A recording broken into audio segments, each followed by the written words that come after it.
नमस्कार, आपण पाहत आहात दौंड जनता न्यूज. श्री स्वामी समर्थ प्रकट दिनानिमित्त केडगाव येथे भक्तिमय आणि उत्साहपूर्ण वातावरणात सोहळा मोठ्या जल्लोषात साजरा करण्यात आला. या कार्यक्रमाला हजारोंच्या संख्येने भाविकांनी उपस्थिती लावली होती.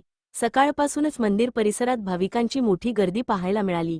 भाविकांनी रांगेत उभे राहून स्वामी समर्थांचे दर्शन घेतले. दौंड तालुक्यासह परिसरातील अनेक भाविक दर्शनासाठी आले होते.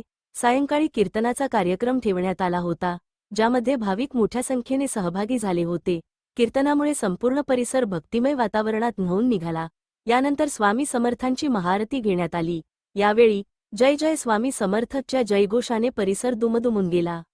मंदिर परिसरात आकर्षक सजावट करण्यात आली होती, तसेच विद्युत रोषणाईमुळे संपूर्ण परिसर उजळून निघाला होता. या सोहळ्यानिमित्त सर्व भाविकांसाठी महाप्रसादाचे आयोजन करण्यात आले होते. हजारो भाविकांनी या महाप्रसादाचा लाभ घेतला. एकूणच श्री स्वामी समर्थ प्रकट दिनाचा सोहळा भक्ती, श्रद्धा आणि उत्साहाच्या वातावरणात मोठ्या भक्तिभावाने पार पडला. हीच होती आजची महत्त्वाची बातमी. पाहत रहा दौंड जनता न्यूज.